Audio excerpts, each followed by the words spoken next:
Their rescuers helped them find and pay for hotel accommodations before they left to go about their business. Thorne took immediate interest in the complimentary gambling in the hotel restaurant. But first, their room. Describe. Well, there's a bed. What? This hotel room comes with a bed? I mean, there's only one. We are married, darling. I'm gonna go take a bath. Good idea. I'll be right behind you.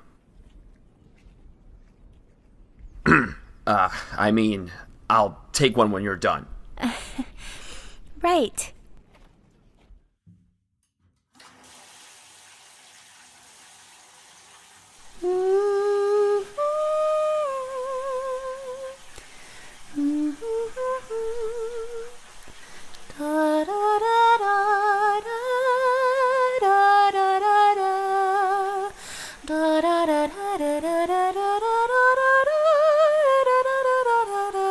But when she opened her eyes, Thorne was standing in the washroom. She gasped and wrapped her arms over her chest. Captain! Where did you learn to sing like that? I'm not wearing any clothes! Blind, remember? But you shouldn't have been... You shouldn't... All right, fine, I'm sorry. But that was beautiful, Cress. Really. Anyway, I'm gonna go down to the lobby for a bit. See if I can get more information on this place. If you give me a minute, I can come help. That's all right. I'll bring us back some food. But you could fall. Don't you want me to come? I won't be long. I'll be fine. Maybe you can look at that net screen, see if you can find a way to contact the crew. We're in civilization now. I got this. He was all charisma as he blew her a kiss and left. She dried off and went to the net screen, but when she turned it on, headlines disturbed her.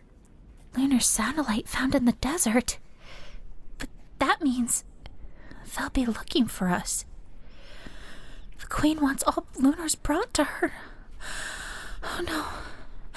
And if the caravanners find out, they'll turn us in. I have to find Thorne. But when she raced to the lobby, she found Thorne in the gambling room with a woman on his lap. The air burned around Cress, tightening around her throat until she couldn't breathe. Suffocating, she turned and dashed from the lounge. But when she reached the room, she realized she was locked out, having left the key inside. Stupid little Cress. Cress? What's wrong? Gina stared at her in the hall. I'm locked out, and Carswell is...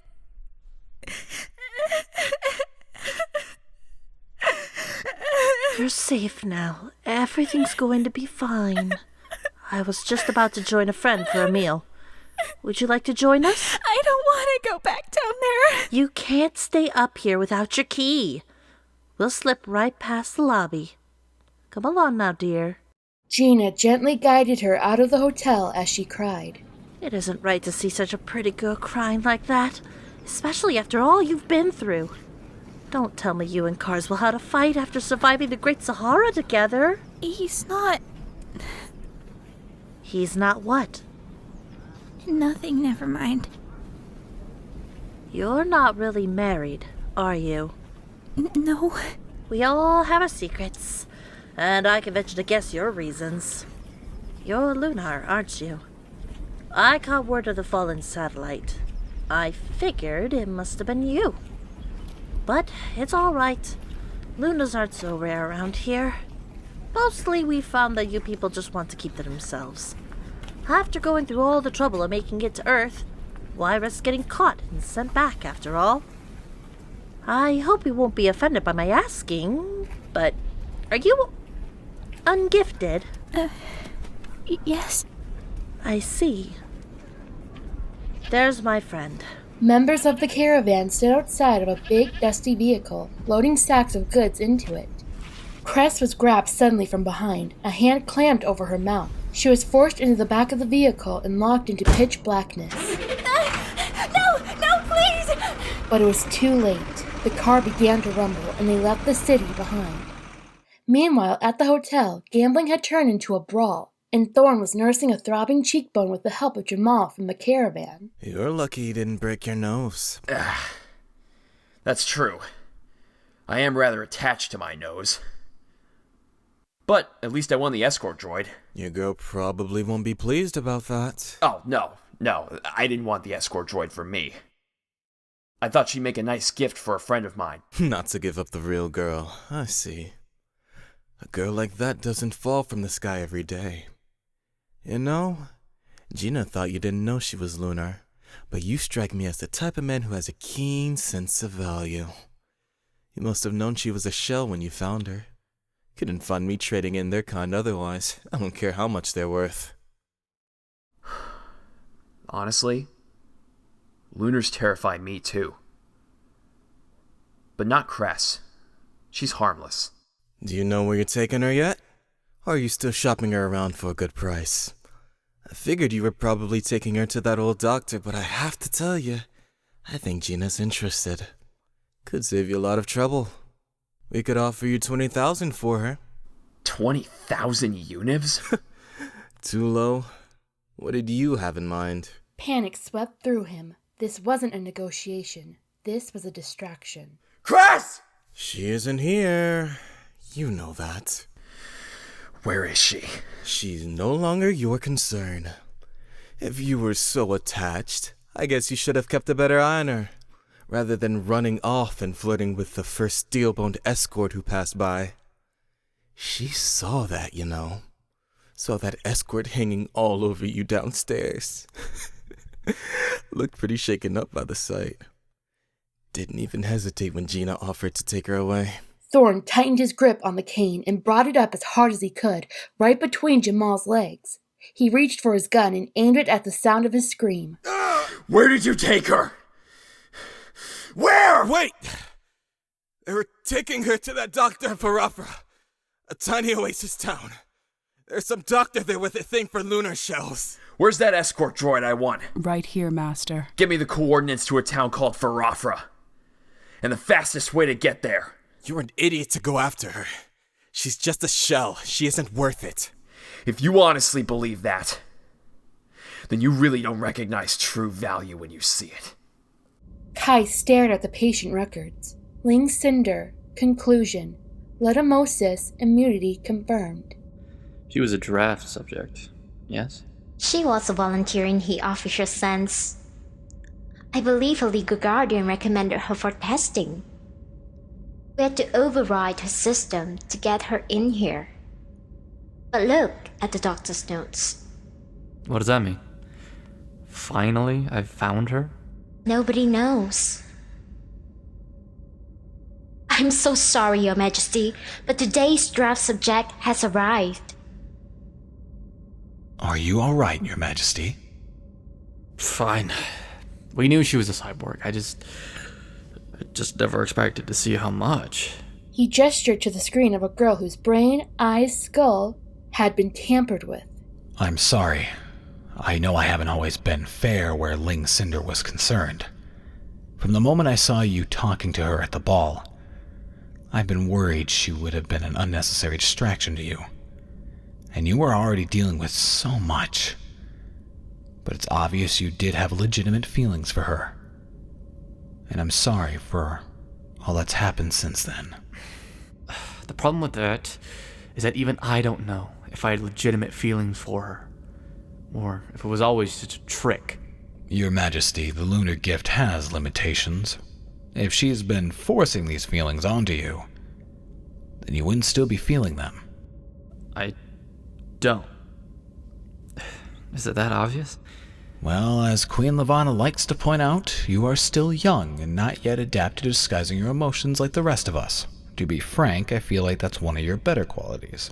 Ironically, I think that might be why I like Cinder so much in the first place. That she couldn't disguise her emotions? That she didn't try. At least, that's how it seemed. Sometimes, it just seems like everyone around me is pretending. The Lunars are the worst. Levana and her entourage. Everything about them is so fake. I mean, I'm engaged to Levana, and I still don't even know what she looks like. But it isn't just them. It's the other union leaders, even my own cabinet members. Everyone is trying to impress everyone else, trying to make themselves out to be smarter or more confident than they actually are. And then there was Cinder, this completely normal girl working this completely mundane job. She was always covered in dirt or grease, and she was so brilliant when she was fixing things. And she joked about stuff with me, like she was talking to a normal guy, not Prince. Everything about her seemed so genuine. At least, that's what I thought. But then it turned out she was just like everyone else. And yet, you're still trying to find reasons to believe in her. It was true. He was trying. Why cyborgs? Why do we only use cyborgs for the draft? With all due respect, Your Majesty, do you really think that this is the best issue to be concerning yourself with right now? With the wedding, the alliance, the war? Yes, I do. It's a valid question.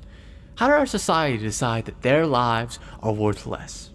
I'm responsible for everything that happens in this government. Everything. And when something affects the citizens like this, is it possible the laws are wrong about cyborgs? The Cyber Protection Act was written up with good intentions. The people saw a need to control the growing population, and the violence has never again reached the level it was at that time. And yet, I believe it is the mark of a great leader to question the decisions that came before him. Perhaps, once we've solved some of our more immediate problems, we can readdress this. There is a draft subject in this very research wing. I'm sure this seems like an immediate problem to them. Thousands of citizens are dying from this disease. Would you discontinue the draft and the research opportunities it provides on the basis that the Lunars are going to solve this for us? No, of course not. But using cyborgs, and only cyborgs, it seems wrong, doesn't it? Because of Ling Cinder? No! Because of everyone. Because whatever science has made them, they were once humans too. And I can't believe that they're all monsters. Cyborg bodies have already been aided by science. Now it's their turn to give back, for the good of everyone. They should have a choice. They had a choice when they accepted the surgical alterations. Cinder became a cyborg when she was 11. You think an 11-year-old had a choice about anything? I'm putting an end to it today. Are you sure this is the message you want to send to the people? That we're giving up on an antidote? We're not giving up. I'm not giving up. But we can't force people into this. We'll raise the grant money for volunteers. We'll increase our awareness programs, encourage people to volunteer themselves if they choose to. But the draft is over. Today. Cress couldn't forget the image of Thorne sitting at that card table with some strange girl draped over him. Perhaps Thorne wouldn't come for her. Perhaps she'd been wrong about him all this time. Perhaps he wasn't a hero at all, but just a selfish, arrogant, womanizing. But her thoughts were interrupted by boots near the door. She waited for the door to open, then pounced. She clawed at her captor's eyes, but two hands snapped around her pale wrists. Woo!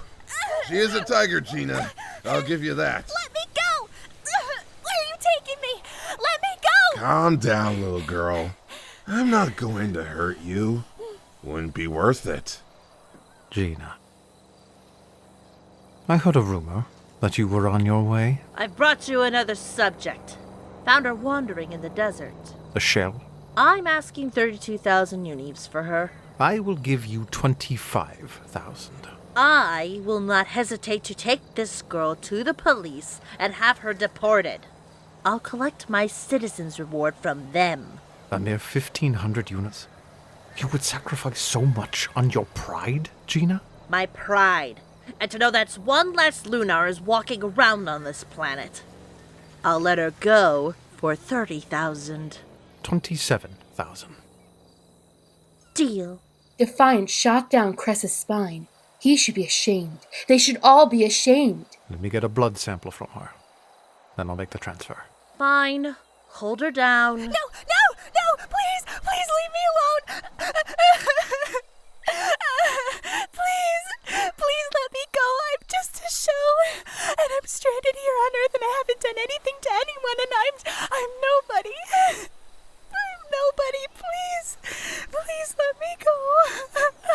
There was pity in him. He tried to disguise it. Try to relax. She flinched as he took blood. The payment has been transferred. Untie her. Lovely doing business with you again. I understand you're frightened. I can't imagine what sort of mistreatment Gina and her hooligans put you through. But I'm not going to hurt you. In fact, I'm doing great things here. Things that will change the world. And you can help me. What is your name, child? She didn't check to see his reaction. She wrenched the door open and ran. When he woke up several minutes later, the first thing he did was check. He had to know he wasn't hallucinating what he had seen in the shell girl. He scanned the data culled from her DNA and running it with his own. Match found. Paternity confirmed. His crescent moon, his daughter, was alive. Cress had hidden in a hospital room. The room was dark but for the net screen in the corner.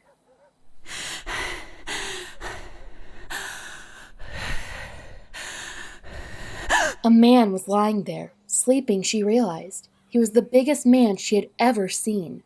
She hadn't woken him. She tiptoed to the screen. Search results had lined the screen before she got there. Her eyes fell on a headline. Ling Cinder. Lunar accomplice Dmitri Erlin's still evading authorities. Wait, that's why I knew the doctor. But isn't he supposed to be on our side? Who are you?